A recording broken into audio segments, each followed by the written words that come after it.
Hey everybody, welcome to Written and Watched, the podcast where we read a book and then talk about it, and then we watch the movie and talk about that and compare the two. We did The Prestige, and with me is Ian. He's over in Scotland, so very different times. Hi Ian, welcome, and welcome to your cat cleaning itself behind you. Hi Justin, how are you doing? I'm well. Do you want to give the people a pre-plug so they know where to find you and see your stuff? Yeah, absolutely. I mean, you search for my name on the internet, you pretty much find me. It's an unusual spelling. It's Eoin. So my name's Eoin Smith. You'll find me on Instagram and on various different publications where my writing's been published. And we'll put links in the description on YouTube and the show notes on all the podcasters. So in watching The Prestige, I tried to take notes and be like the Prestige guys and have like my notes. What I didn't realize is that it's a very dark movie, so my writing is just, I almost need a code to decipher it. I sat down to read back through my notes, and it's just such bizarre. I understand what I was asking myself or thinking, but I don't think if I handed this to you, it'd be clear. And I think that was an interesting thing that came out of trying to take notes on a dark film. Yeah, absolutely. What was your first response on the rewatch? Because it's been a while since you've seen it, and now you've read the book, and now you've watched it again. So, yeah, it's been a long time since I've seen this, and I think it held up. I really enjoyed it. I really enjoyed the process of having. It's very rare that I will watch a film so soon after reading the book of it. I normally purposefully leave a bit of a gap, so it kind of come to it a bit fresh again. So that was really fun to see it, and I really enjoyed it. I think that I was talking about this with my fiance because there's some stuff that we've done together, and a lot of the stuff that has a twist in it, and I think this one and Fight Club are two that kind of have that such a shocking twist that you watch them or you read them, and whichever one you do first, that's your moment of reveal. And for this one, the film was my moment of reveal, so there was no reveal for me in the book. And so I think that changes how you experience the reveal.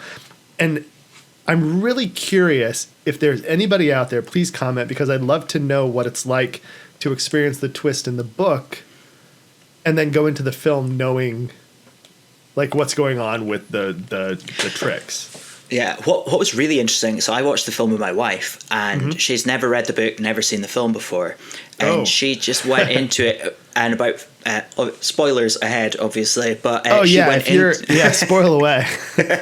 She went into it, and about 15 minutes in, she went, "He's a twin." And I was like, how do you know that so soon? I can understand working it out and piecing it together through the film, but she just knew it so soon, and I was like, okay. Where do you think that came from for her? Do you think that that's part of the, like, this came out in 2006, so in the last 20 years, have we had more it's a twin stuff? I wonder if she's just, she's married to a magician. She just went, it's probably a twin. For your trick. It's like, I'm wise to you, my boy. Yeah. The opening, I really like the opening too, because they do a really good job, even though you and I, or anybody that's read the book or has seen it before, goes in kind of knowing what's going on. On rewatch, it's painfully obvious that they tell you what's happening over and over and over again. Yeah. And the opening scene having the top hats, it's all the top hats on the hill, which in this, while they're testing the machine Tesla built, they're doing top hats. And as it opens on the top hats with the voiceover of Michael Caine, who's the Angier in this, it's fantastic because it's telling you exactly what's happening with Angier later. Like it's super on rewatch, right? It's like once you know how the trick is done and you see somebody else do it, it's like, oh, okay, I know that part, but they're executing it so well, I'm enjoying it. Yeah, and even, again, sitting there with my wife, it opens, you went, that's a weird, opening scene.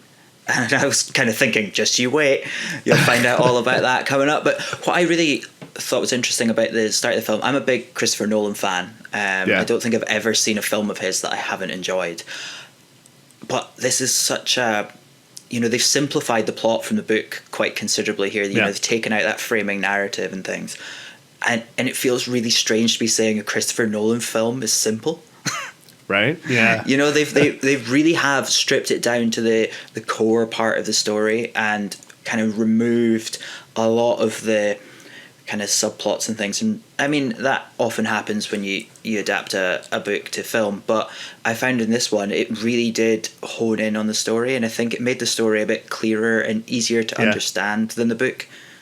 Yeah, I agree with that. I think that his removal of both the framing and the thing that we puzzled over at the end of the last episode, where whether or not it's supernatural, whether or not that's Angier's at the end, like that stuff, all kinds of, Borden at the end, like that stuff, no, it was Angier. That stuff being taken out, I think strengthens the core story and also the core characters of these two and their rivalry. Go ahead. It kind of it grounds it in a slightly more real world. Obviously, you've got this fantastical invention from Tesla, still that sci-fi element, but I think removing that supernatural element, it grounds the film a bit more, and it makes it maybe a bit more relatable. Yeah, and it lets their conflict and the difference between how they're performing the trick coming into like a higher relief. Like instead of it being this. And they remove the miscarriage as well. So they change kind of the structure of their disagreement, and they start out actually working together, which I think is one of the biggest changes that adds a lot really cool to their experience. I think having them know each other kind of more intimately at the start, I think is really great, and you know they feel like they've already sized each other up.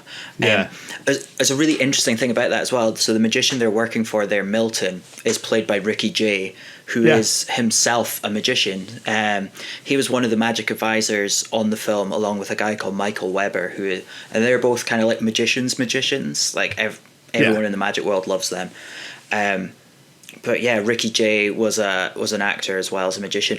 Actually has one of my favorite lines in any film. I love the film Mystery Men, which is kind of a superhero pastiche, and he plays one of the characters, Captain Amazing. He plays his publicist, and at one point he says, "I'm a publicist, not a magician," and that for me is just I love the meta humor in that line. But it was really interesting that Borden and Angier are, you know, they're colleagues at the start. They're working together, and that kind of separation comes from a more from that place of knowing each other more rather than just having heard of each other. Yeah, and that sets them up for it sets their repeatable conflict up really nicely, because instead of the stuff with I'm mad at you because you intruded on my magic and caused her to miscarry, but you don't know that, like that whole thing. Yeah. There's this point in the act where Borden is pushing for a different kind of knot, Langford double, and I don't know if that's a real knot thing. I'm not a knot guy. I was not a Boy Scout, so I do not know. Do you know what? I am a Scout, but I forgot to look it up. Okay, so we'll leave that for the Scouts to tell us in the comments. But this other knot it'll hold her tighter on the thing that she's being lifted up on above the water tank, and then their engineer is worried that it's gonna get too tight and then she won't be able to get out of it, and she goes in and she drowns in the water tank, and they have to bash it open, and she floods out onto the stage, and that's the beginning of their split. And at her interment, Borden shows up, and Angier asks him, what knot did you tie? And he says he can't remember, he doesn't know, and he means it because he's not the one that tied it. Like, that's another one that's fun in this, is to try and figure out which Borden it is. Like, there's always one Angier, but there's always two Bordens. Yeah, I almost thought there was a more obvious distinction between the two Bordens in the film, and that maybe needs to be done for kind of that visual medium. But yeah, I think their behavior is, you know, obviously their behavior in the book, you know, you've got the you know, the different relationships and things going on, and that makes sense. But I found that in the film, just their demeanor and their behavior towards, you know, other people was markedly different. Yeah. So that moment where he says he doesn't know is really interesting, because if you're watching it from the point of view of not knowing the twist, you're Yeah. thinking, well, his memory is faded with grief, with remorse, with Sorrow and anguish with and sorrow. Yeah. he's So just- it's he's- really, it's a really clever way of like subtly introducing that kind of twin element. But when I think on your first watch, you're just watching that going, well, he's kind of he's kind of been blinded by this situation that he's been in. That, and the other one that I remember on my first watch thinking, oh, that's such a complicated piece, is whenever his wife asks him if he loves her, and he sometimes says, not today, and has this kind of darkness and almost shadow behind his eyes. And that, the first time I watched it, I remember thinking, I've had that feeling. I've been with people who I love them, but there are days where it's just, I can't, there's stuff happening and I'm not in the mood, and just it. And as I've grown and become more of a human being, I recognize that that's just a complication of being in love and being partially disappointed. Yeah.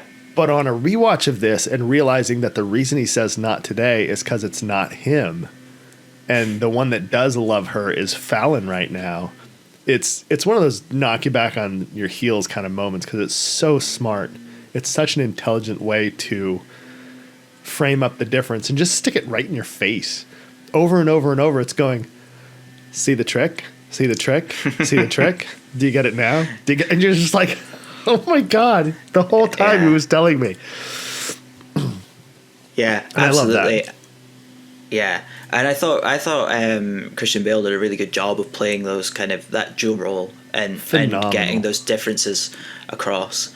And also, well, it's almost a triple role, isn't it? Because one of them is Fallon, and I think that's, as far as I can remember, that's not in the book. That is, Fallon is not in the book, I don't think. No, I may be getting this wrong.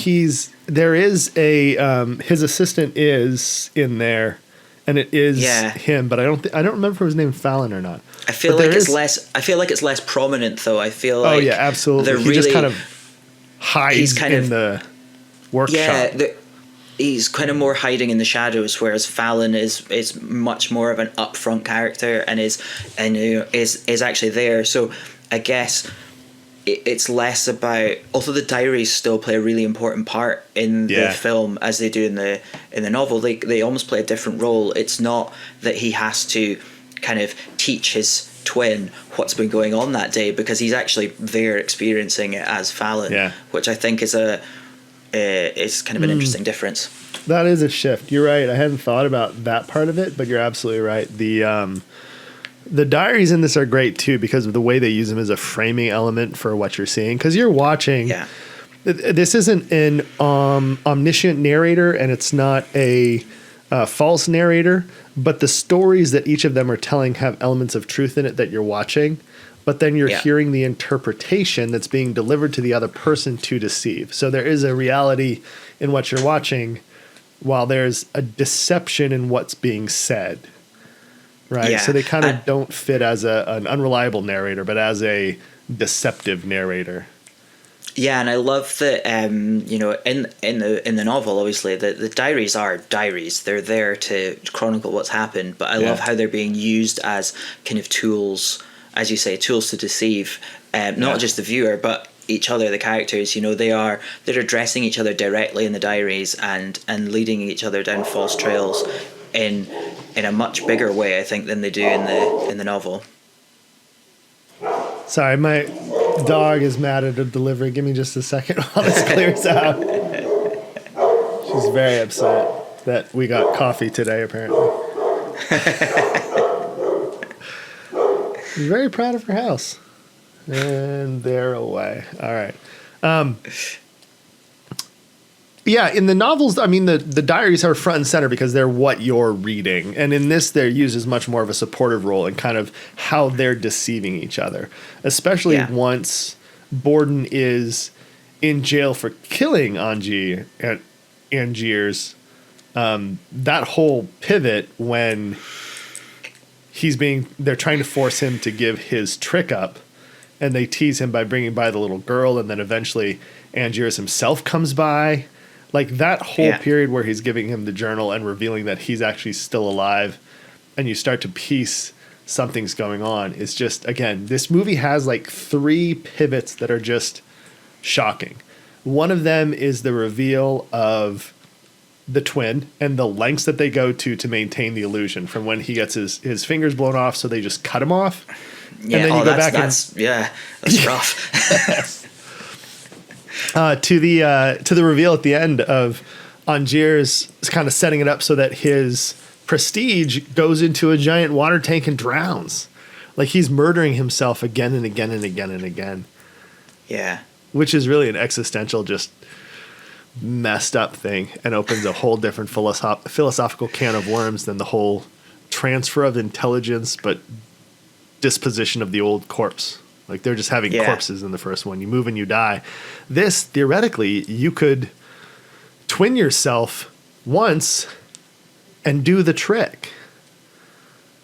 Like if you were able to hadn't convince, even occurred to me. right?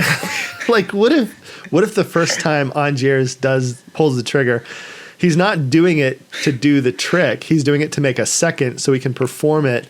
And as long as they're both aligned, you know, they get rid of the problem that is having a double that is Root, because Root doesn't understand or give a shit about the actual magic and presence of it. He just wants money to drink.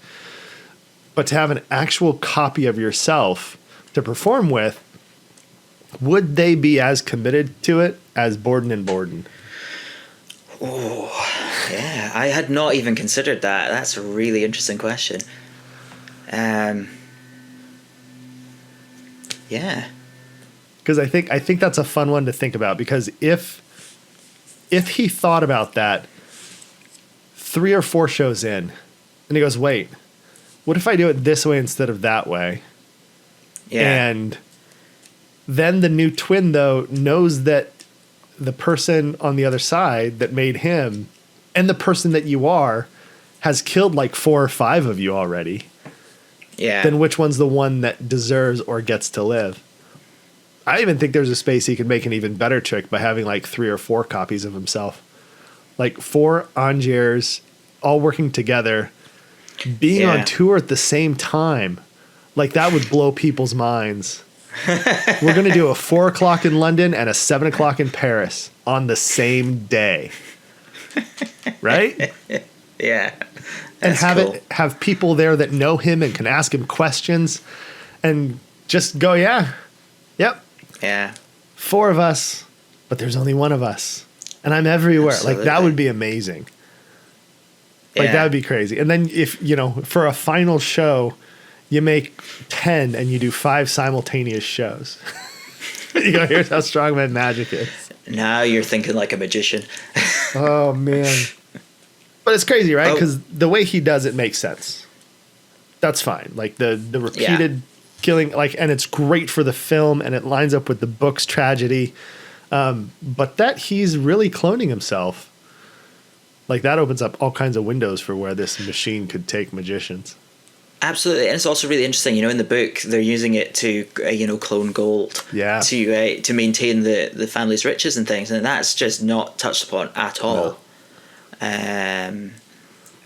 No, I kind of appreciate that it isn't, though. Like, it makes sense to really focus in on the two dudes and their thing. Yeah. Like, it's that tightness you were talking about earlier. We're getting rid of the supernatural stuff, getting rid of the economics. Like, you never really see the... Oh, there's a couple of scenes where especially Borden is like, yeah, I've got to pay for the space. I've got to do this. Like, but we don't have food. It's like, all I need is one good show and we'll be set. And I'm going to get it with this new trick. This one will blow everybody away. Like that stance, that starving magician piece. Yeah, I love that that confidence that, like, this is the one that's going to do it. Yeah. I mean, I think in any sort of creative endeavor, you're just never sure. You know, you might be the proudest of something, but I think as a creative, you're always, how's it going to be received? What's going to happen to it when I put it out in the world? And I just love the fact that he doesn't have any of that nerve. He's just he's so confident. He's like, I'm going to kill it. Yeah, it's going to be great. Yeah. Well, it's interesting because he's got all his eggs in that basket, right? As talented of a magician as he is, he's bad at showmanship. They make that pretty clear in the film, which in the movie, he's not bad at showmanship. He's just kind of a little stilted and stuff and has to grow and has a weird French thing that he does. But it develops to the point where he is commanding crowds with his art and his performance. In the film, he is so set on one trick. It's interesting what you're saying about kind of lack of showmanship as well, because you kind of look at I suppose since the kind of the late 90s, early 2000s, there's kind of been like in some areas of magic, there's been this kind of anti-showmanship movement. Are you talking about like David Blaine? You look at someone like David Blaine or Dynamo here in the UK, and they very much are matter of fact of, here's a trick, I'm going to do it. And there's not really story around it. There's not build up around it. And so it's interesting to look at kind of how magic has changed in the real world and how that compares to, those Victorian sort of era magicians would look at someone like David Blaine and kind of go, what? Like, why haven't you got a French accent? Why aren't you in top hat and tails? Why aren't you? And it's gone in cycles, because those magicians were, they came from kind of street hustlers and con men. They took the art onto the stage, and now we've gone full circle and taken magic back to the streets, which I think is fascinating. But that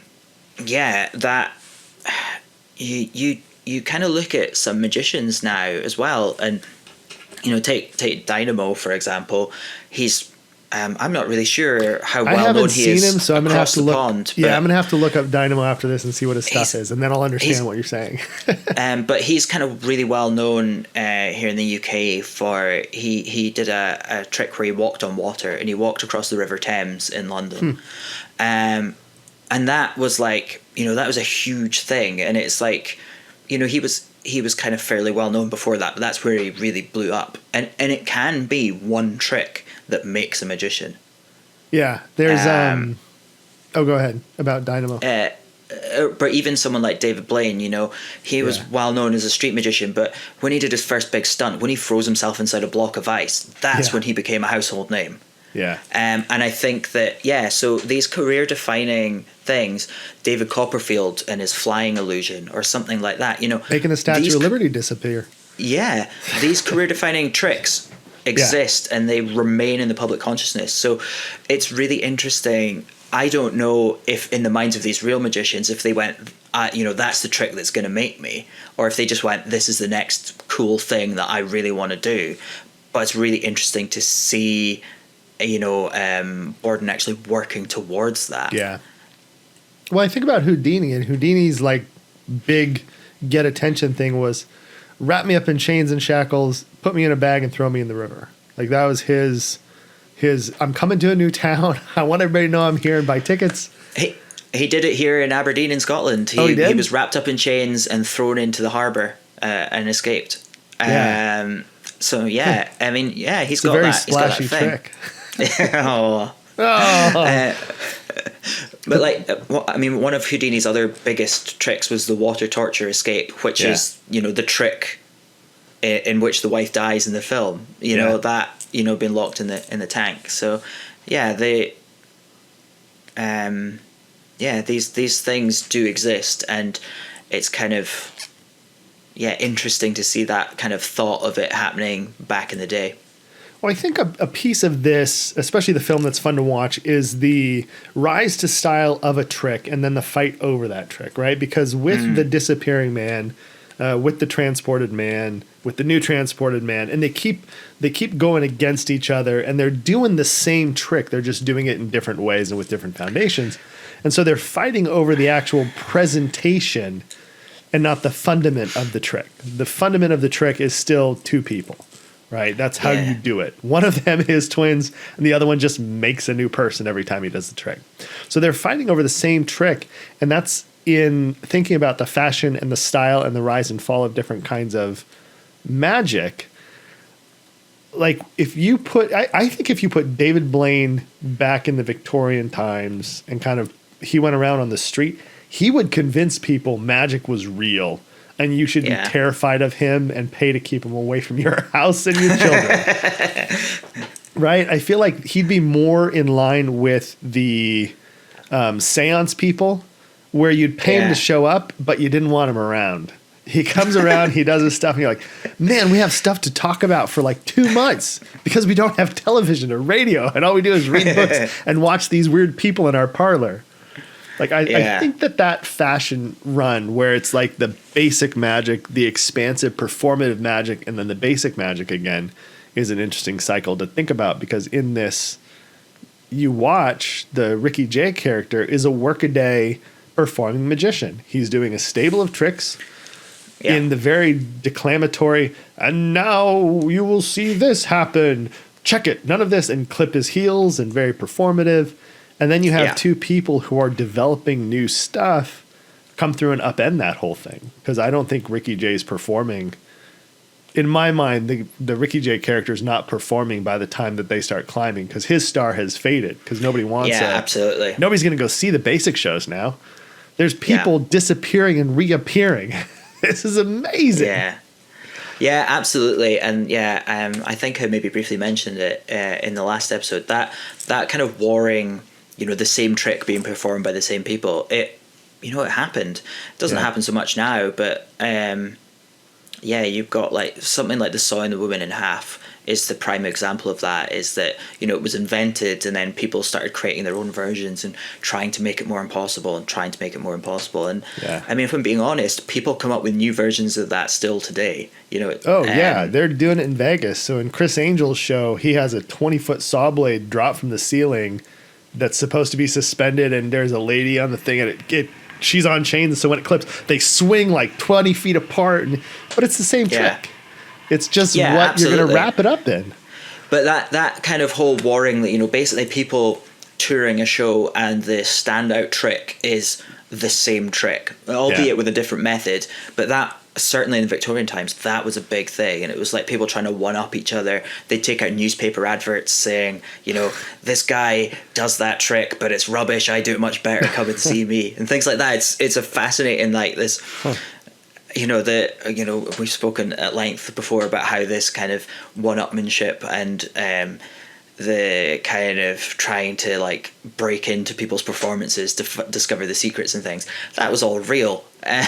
So it's just, for me, it's really exciting to see it brought to life, and albeit in a sci-fi way, but in quite a realistic way as well. Yeah.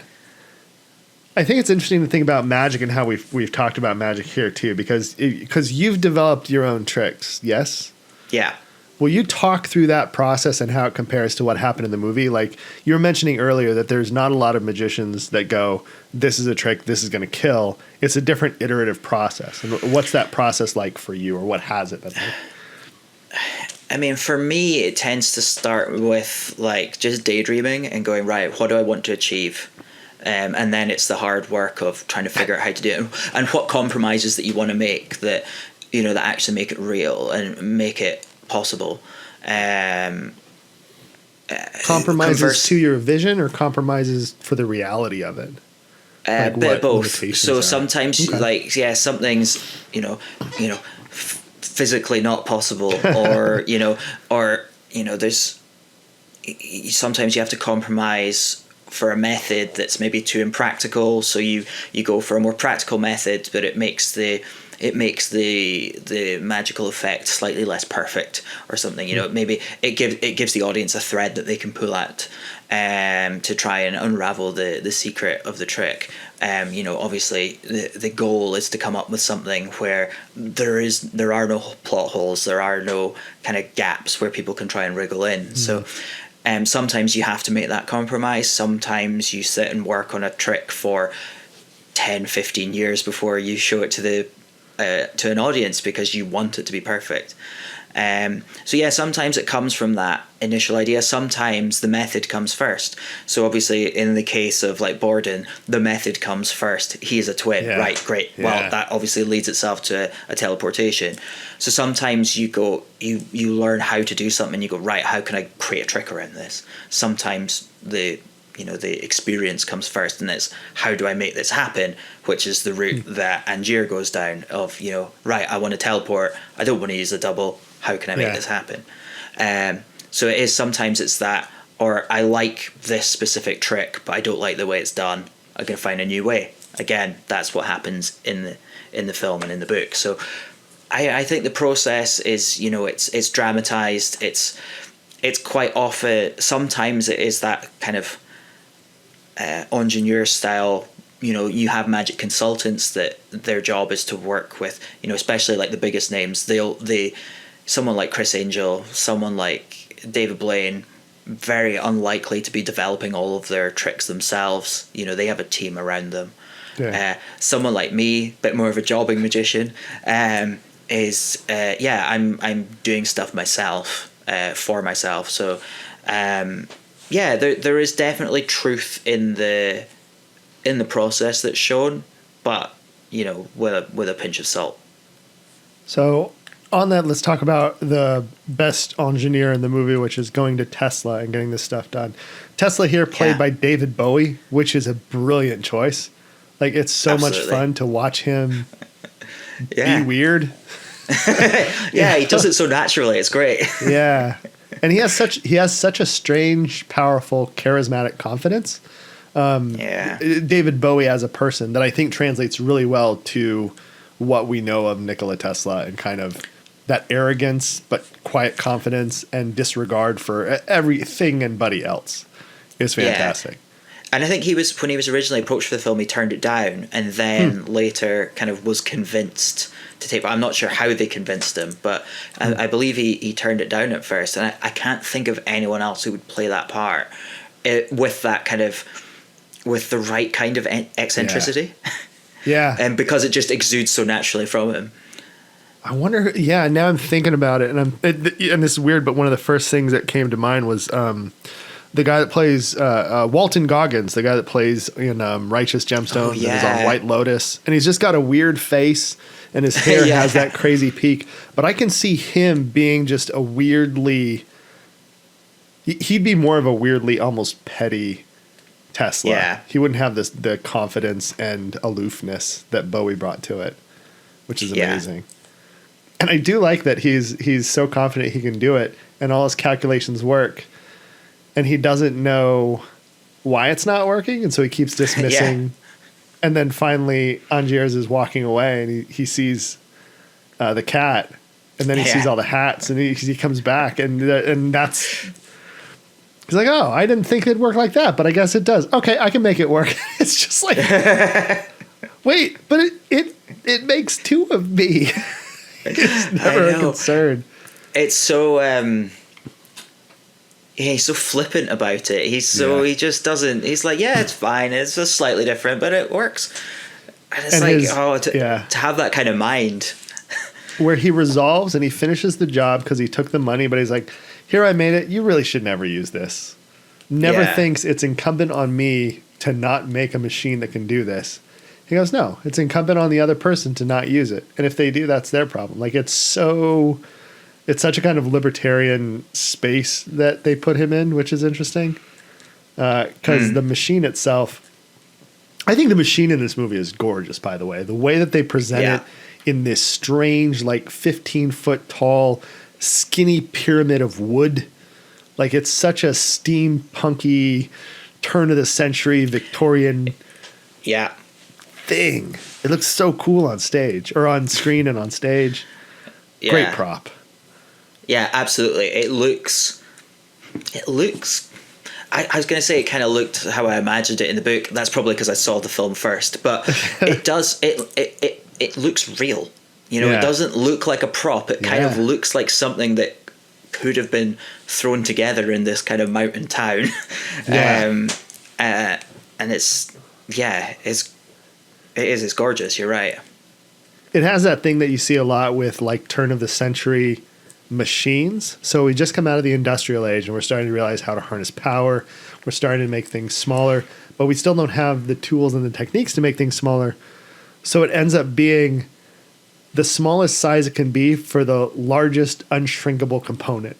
And so sometimes you get these monstrosities that are so cool. Yeah, and it looks functional. Yeah, absolutely. It kind of reminds me of my my granddad went on a really early like computer course somewhere in Scotland, and he was kind of taken to this like massive room, and you know the computer was giant as they were back in the day. They were saying like one day we think there might be 10 of these in the UK. And it's like, you know, fast forward however many years and we've all got them in our pockets. But yeah, you're right. It's that you think now if a film designer was creating something like that, it'd be like a little ray gun or something. It'd be a tiny little device that can copy someone. Whereas, you know, they really captured that element, as you say, of what it would be like. You know, you think of like the looms and things that were kind of starting to make clothes around about that kind of time, and they were these giant machines in these giant kind of factories. So it stands to reason that this machine's going to be enormous as well. Those weaving machines, those giant looms, those were the first real computers. That's where the punch card technology came from to run the computers that were doing it. Because at that point it was just air through holes, and so the air it was all hydraulic, and so these pistons are moving based on which holes are. It's crazy what they did, and it's fully mechanical. Like it's fully mechanical, and we switched it into being fully microscopic and little teeny gates, and it's amazing what we've done. Let's talk for a second about real magic, because I think this is interesting. There's a comparison made in psychology where we talk about phrenology, which is the study of bumps on people's heads. And it's insane, and it was a way to be racist and eugenicists, and it had all kinds of bad things related to it. But the idea that bumps on the head somehow influence your personality or how your body works had a slight measure of reality in it in a very obtuse way. Nothing to do with the bumps on your head. But if you bump your head in certain spots, it does correspond to a scrambling of the ability to control an arm or the way you think, or you can see or recognize faces. And so there is a map to the brain. And depending on where you injure it, it can mess with that part of the brain.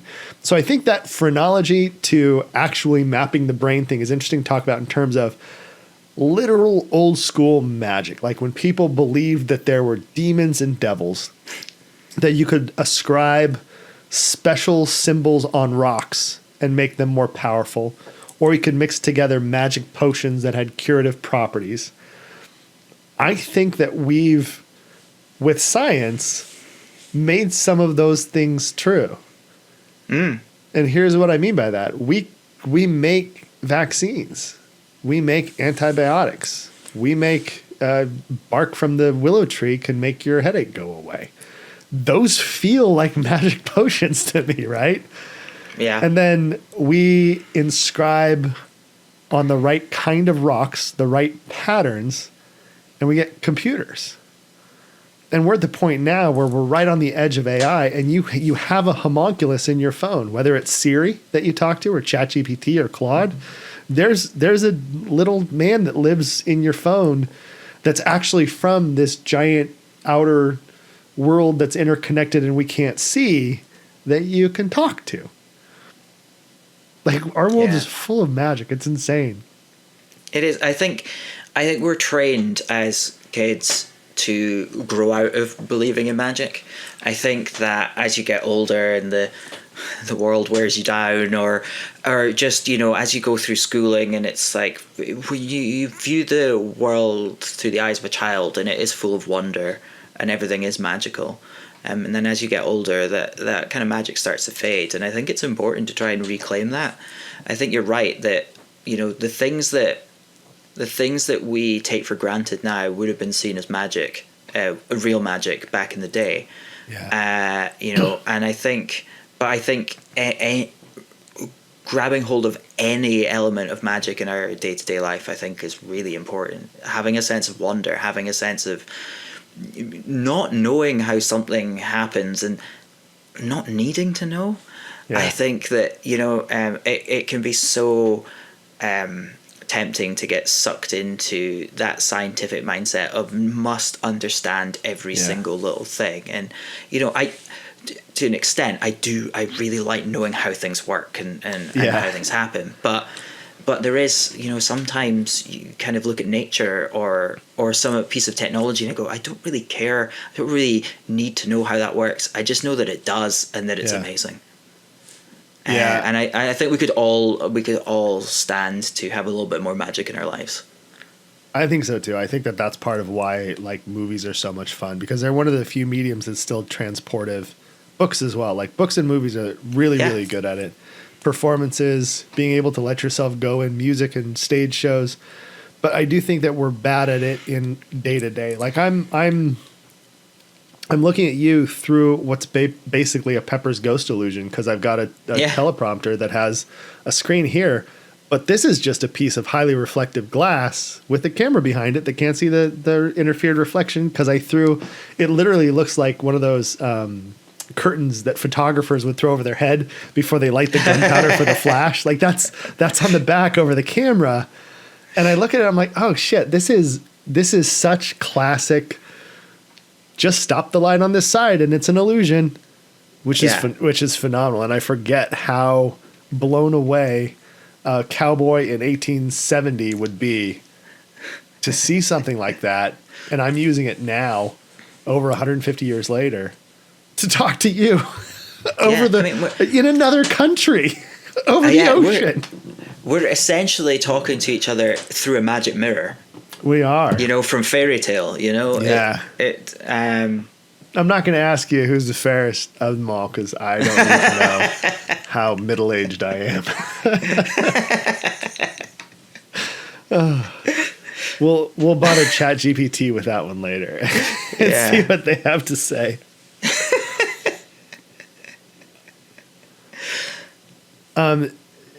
This movie's phenomenal. It does remind me of how it's fun to watch them go on their journey of rediscovery.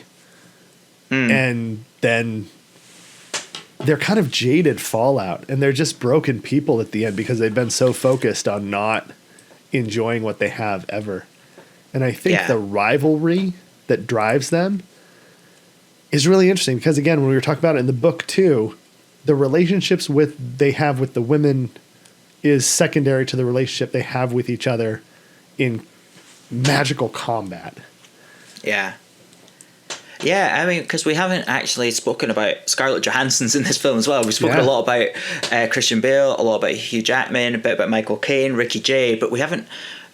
Scarlett Johansson's in this film. She plays a pivotal role, but you're right in that the rivalry overtakes their life. It really is a huge, it is the be all and end all of everything that they are living for by the end of the film. Well, they sacrifice, and they do a really good job of talking about that sacrifice though visually, because they show early on the birds that are all flying around in the room, and then at one point Borden shows his future wife's kid that she's babysitting a trick, and it's making a bird disappear, and the kid says, but where's its brother?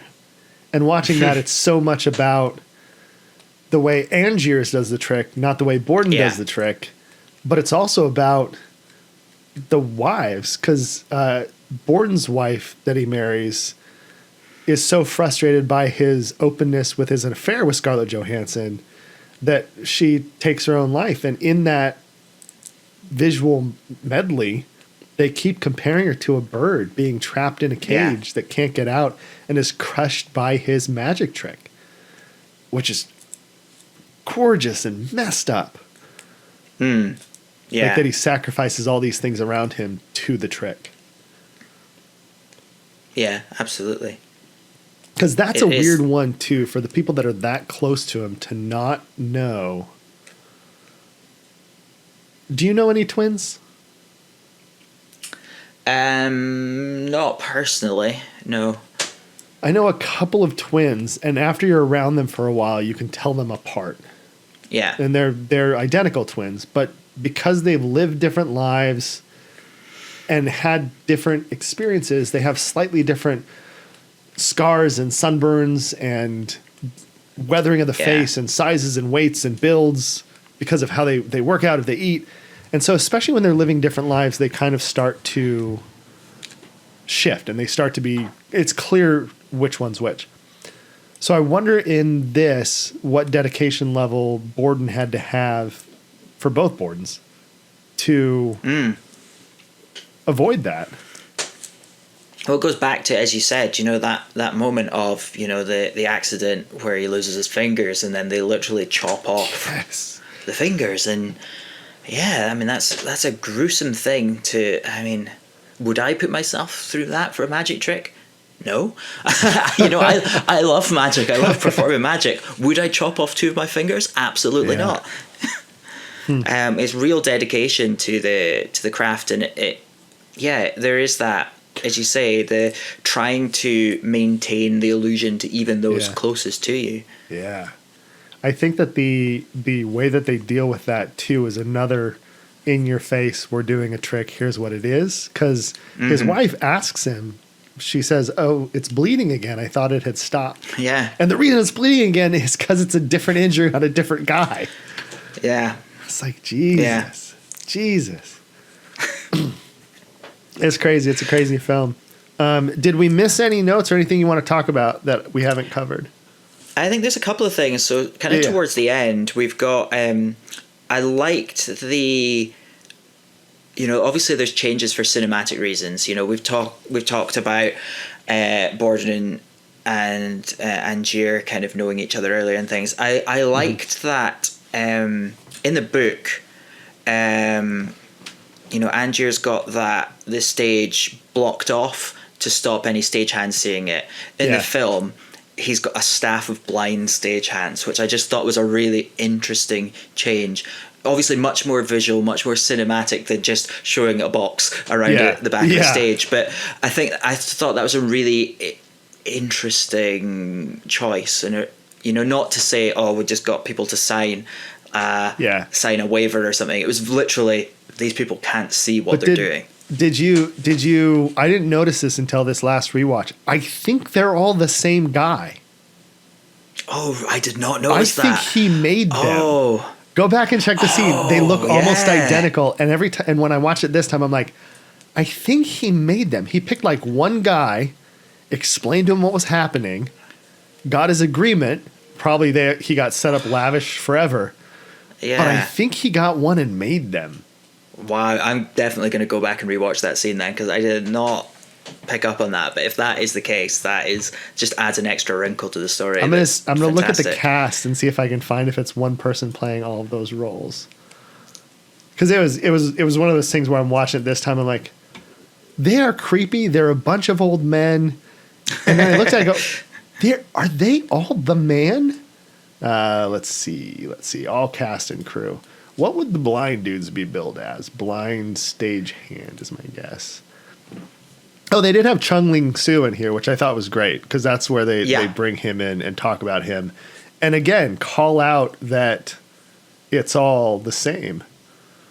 Yeah, and again, it just roots it in that kind of grounded reality of, you know, Chung Ling Soo was such a huge name of his day.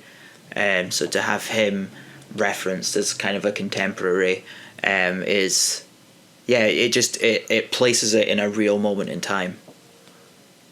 Okay, so I'm pretty sure that they did it, and they so James Otis was blind stagehand 1.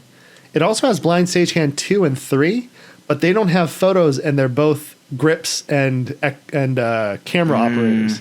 So I think what they did is have them stand in, and then they put Otis's face on them. Oh, that's cool. You know, when they use double, so I'm pretty sure that's great. Yeah, that it's an unsaid. They never mention it. They never bring it up. But yeah, I'm pretty sure, which is cool. Brilliant.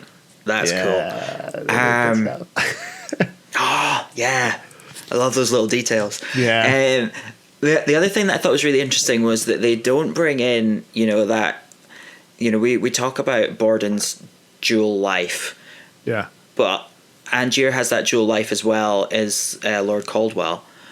And that, you know, that is quite prominent in the book throughout, that he kind of goes back and forth between his chosen career as a performer, but his duties as Lord Caldwell. Yeah. That's kept right until the last moment of the film. Yeah. And it's just that another reveal, another twist.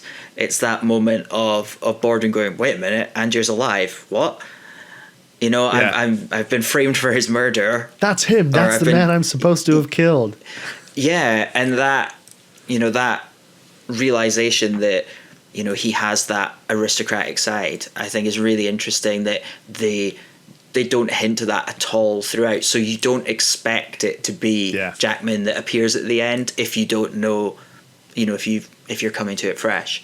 Yeah. So I think that's really cool. And I suppose it's almost in the film, it's ambiguous whether he is really a lord, whether he is just playing the character of Lord Caldwell. But yeah, just that I found that quite an interesting difference, in that it comes down to simplifying the plot, but they did keep it in for that very specific beat at the end. They didn't remove that plot point entirely. Well, it's great because they do that reveal, and when Borden is still in prison. And then Borden goes to the noose and gets hung. And his last thing is he throws the ball the ball falls out of his hand to the ground and bounces, which is how they did the transported man originally. And then it goes to the other him going to collect the kiddo. And then they have their face off once Angier finds out. And so it goes back and forth. And it's great reveal timing. Like, Christopher Nolan is so good at going, oh, here it is. Oh, there it is. It's like, it's just so layered, and it is. It's great. And that kind of final scene where they kind of, you know, Borden shoots Angier and stuff, and it's just it's tense, and it's a great moment. Yeah, it's got a lot for sure.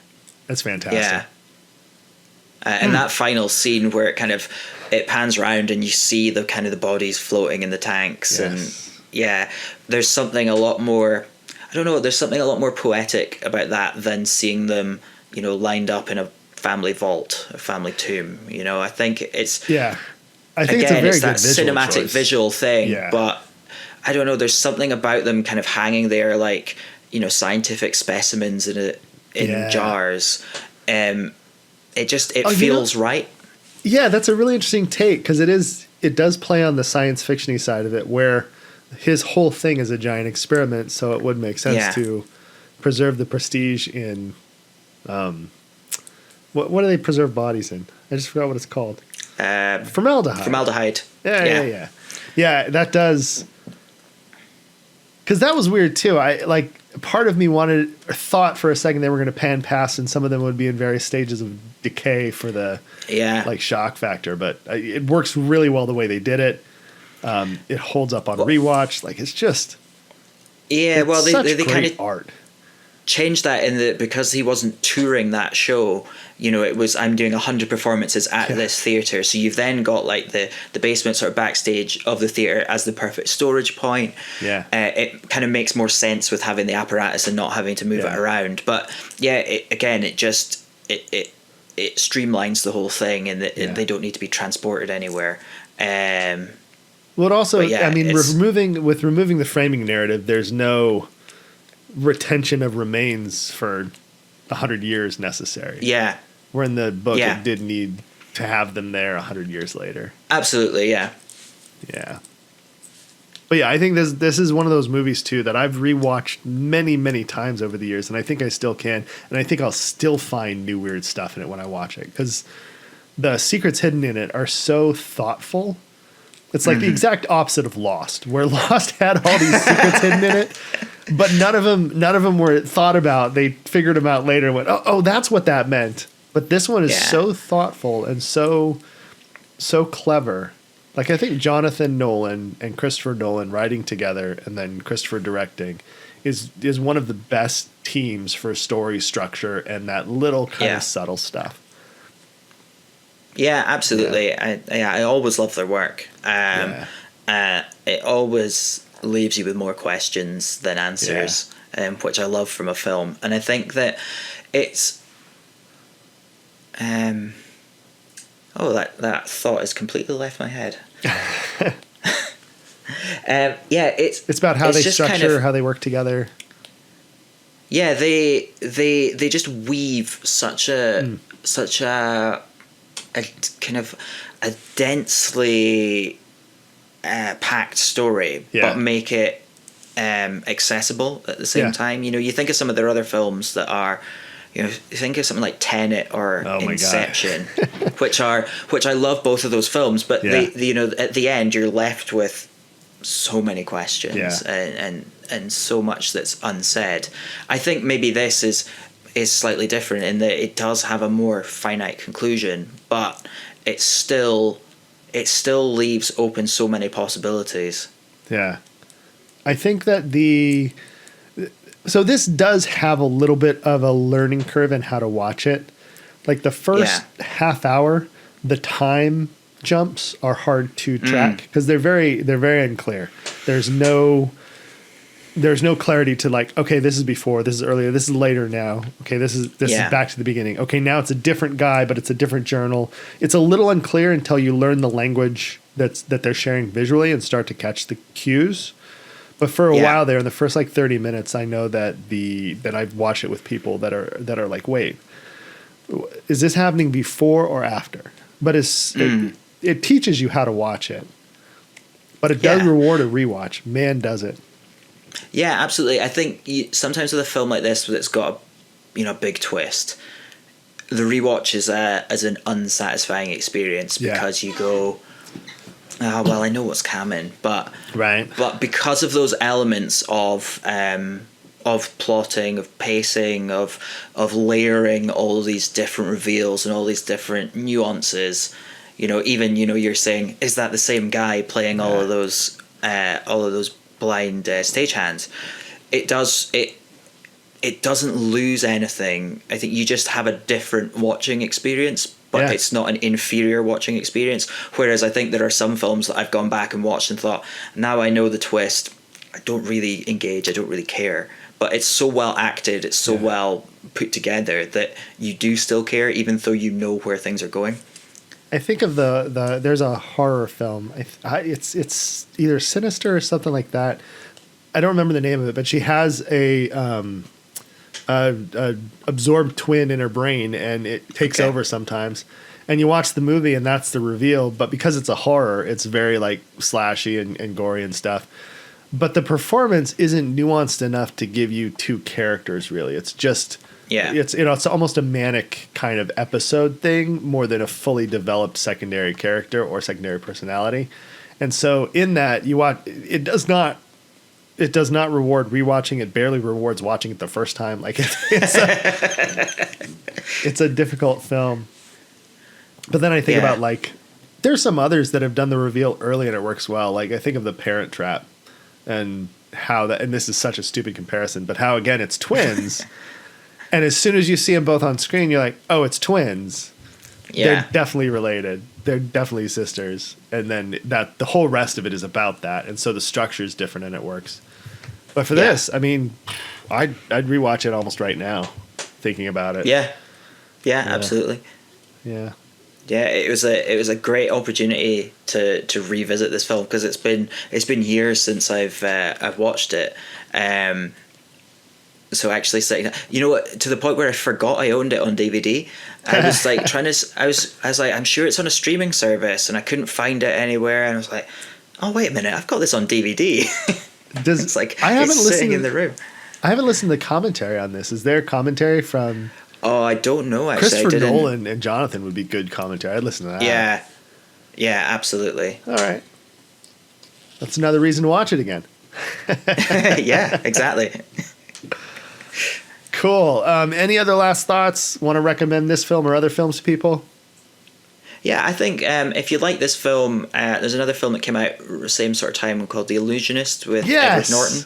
It's also based on a book, which I can't quite remember the name of at the moment, but I think it's actually a story from a collection of short stories it's based on. It is quite a different story, probably more of a love story, but all equally worth a watch. If you like that kind of historic magic kind of setting. That one's loosely based on a true story too. The Illusionist. Yeah, there was a magician who wooed a princess, and they blamed her for her death. And that's kind of the loose strains of it. But the movie itself, weirdly, it overshadowed The Illusionist, it overshadowed The Prestige in box office. But I think that's because people knew Christopher Nolan at that point from Dark Knight, and very few people saw Memento. Even fewer people saw Following, which was his student film.